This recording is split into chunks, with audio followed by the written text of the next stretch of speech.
नमस्कार दोस्तों। आज मैं आप लोगों के लिए एक दर्द भरी कहानी लेकर आई हूँ। दुल्हन ने शादी के बाद किया मना। तो चलिए कहानी शुरू करते हैं। शादी के बाद विदाई का समय था। नेहा अपनी माँ से मिलने के बाद अपने पिता से लिपट कर रो रही थी और वहाँ मौजूद सभी लोगों की भी आंखों में आंसू थे। उस समय नेहा ने घूंघट निकाला हुआ था और अब उसका विदा होकर ससुराल जाने का समय हो गया था। तो जैसे ही नेहा रोती हुई कार में बैठने लगी, तभी उसकी छोटी बहन रोती हुई उससे दोबारा लिपट कर रोने लगी। तभी गाड़ी के पास खड़े नेहा के पति अविनाश से उसका दोस्त दिनेश कहता है, अरे यार अविनाश, यहाँ से घर पहुँचते ही सबसे पहले होटल अमृत बाग पहुँचकर एक बढ़िया सा खाना खाएंगे, क्योंकि यहाँ तेरे ससुराल में तो एकदम घटिया खाना था। ऐसा खाना तो हमारे यहाँ कुत्तों को भी नहीं खिलाते। तभी साथ ही खड़े अविनाश के छोटे भाई ने भी कहा, हाँ यार, यहाँ का खाना तो एकदम बकवास था और रस मलाई में तो रस ही नहीं था। ये कहते हुए वो तीनों ही ज़ोर ज़ोर से हंस रहे थे। तभी नेहा के पति अविनाश ने भी अपने ससुराल वालों की मजाक उड़ाते हुए कहा कि हाँ यार, मैंने भी मजबूरी में ही यहाँ का खाना खा लिया, वरना मैं तो ऐसे खाने को तो हाथ भी नहीं लगाता। और अब पक्का हम तीनों घर पहुँचते ही होटल अमृत बाग का खाना खाएंगे।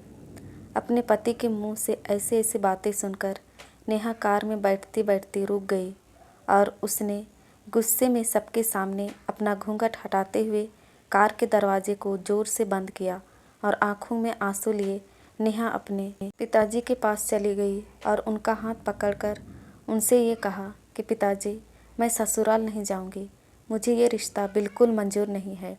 ये बात नेहा ने इतनी ज़ोर से कहा कि सब लोग उसकी बात सुनकर हक्के बक्के रह गए।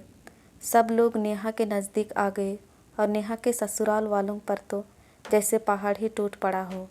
वजह क्या थी ये किसी को भी समझ नहीं आ रहा था। तभी नेहा के ससुर राधे श्याम जी ने आगे बढ़कर नेहा से पूछा कि नेहा बेटी, बात क्या है? तुम अचानक ही शादी होने के बाद अपनी विदाई होने के समय यूँ शादी को नामंजूर कर रही हो। तभी नेहा कुछ देर चुप रहने के बाद अपनी आंखों में आंसू लिए अपने ससुर जी से बोली कि बाबूजी, आपको पता है, मेरे माता पिता ने अपने सभी सपनों को मारकर हम सभी बहनों को इतना पढ़ाया लिखाया और काबिल बनाया, और आप जानते हैं कि एक बाप के लिए उसकी बेटी क्या मायने रखती है। वैसे आप और आपका बेटा कभी नहीं जान सकते, क्योंकि बाबूजी, आपके घर में तो कोई बेटी है ही नहीं। और आप जानते हैं, मेरी शादी में आने वाले बारातियों के लिए खाने पीने की एक भी कमी ना रह जाए, इसलिए मेरे पिताजी पिछले 3 महीने से रात को 2 से 3 बजे तक जाकर मेरी माँ के साथ यह योजना बनाते थे कि रसोइया कौन होगा और खाने में बारातियों के लिए किस किस तरह का खाना बनवाना है और बारातियों को कहाँ बैठाना है, ताकि कहीं किसी को बुरा ना लग जाए। और शायद आप नहीं जानते कि मेरी माँ ने पिछले 1 साल से एक भी नई साड़ी नहीं खरीदी, क्योंकि मेरी शादी में पैसों की कोई कमी ना हो जाए। और आज भी मेरी शादी में भी मेरी माँ मेरी बड़ी बहन की साड़ी पहनकर खड़ी है, और ये तो कुछ भी नहीं, मेरे पिताजी भी 150 रुपये की इस शर्ट के नीचे कई छेद वाली बनियान पहनकर खड़े हैं। और ये सब सिर्फ इसलिए ताकि मेरी शादी में कोई कमी ना रह जाए। लेकिन इतनी मेहनत करने के बावजूद भी आज इस शादी में आपके बेटे को रोटियां ठंडी लगी, उसके दोस्त को पनीर बकवास लगा, और मेरे देवर जी को रसमलाई में तो रस ही नहीं मिला। और तो और मेरे पति अविनाश जी तो कह रहे थे कि वो तो ऐसे खाने को हाथ भी नहीं लगाते, बस उन्होंने तो मजबूरी में ही ये खाना खा लिया। अगर सब कुछ इन्होंने मजबूरी में ही खाया है, तो इसकी क्या गारंटी है कि मुझसे शादी भी ये अपनी खुशी से ही कर रहे हैं। कल को अविनाश जी ये भी कह सकते हैं कि मुझसे भी इन्होंने मजबूरी में शादी की है। और नेहा रोते हुए अपने ससुर से ये भी कह रही थी कि जिस माता पिता ने मेरी शादी में दिन देखा ना रात, बस शादी की तैयारियों में लगे रहे, उन माता पिता पर आज आपके बेटे और उनके दोस्त यूँ ज़ोर ज़ोर से हंस रहे हैं और उनकी इतनी बेइज्जती कर रहे हैं। क्या आपके घर में माता पिता की इतनी ही इज्जत होती है?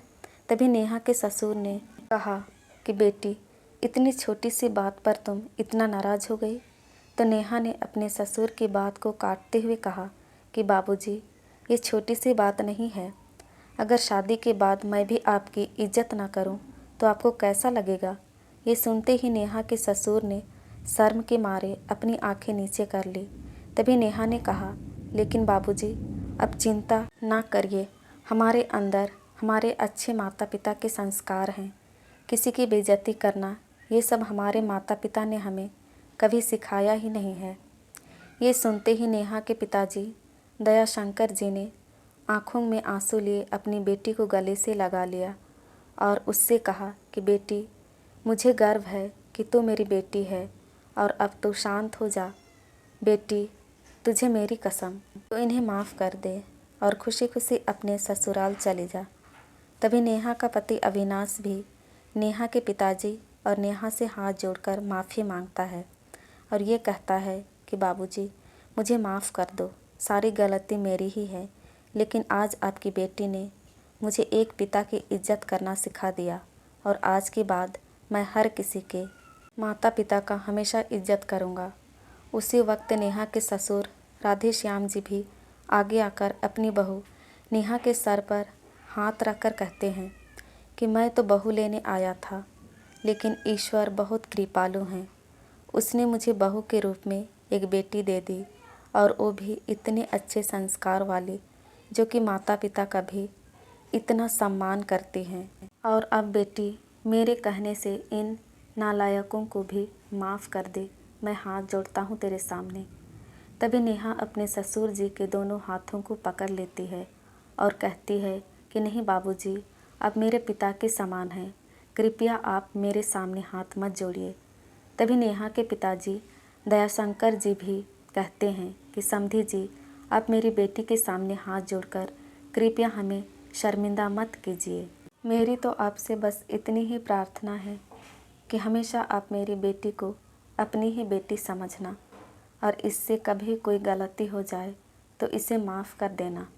तो राधे श्याम जी ने अपने समधी दयाशंकर जी का हौसला बढ़ाते हुए कहा कि आप बिल्कुल चिंता मत करिए, बल्कि आप तो नेहा बेटी ही हमारे पूरे घर को संभालेगी और सब ये ही हमारे घर की लक्ष्मी है। ये सुनकर नेहा के पिताजी बहुत खुश हो जाते हैं और अपनी बेटी को खुशी खुशी विदा कर देते हैं और नेहा अब राजी खुशी अपने ससुराल रवाना हो गई थी और अपने पीछे छोड़ गई थी।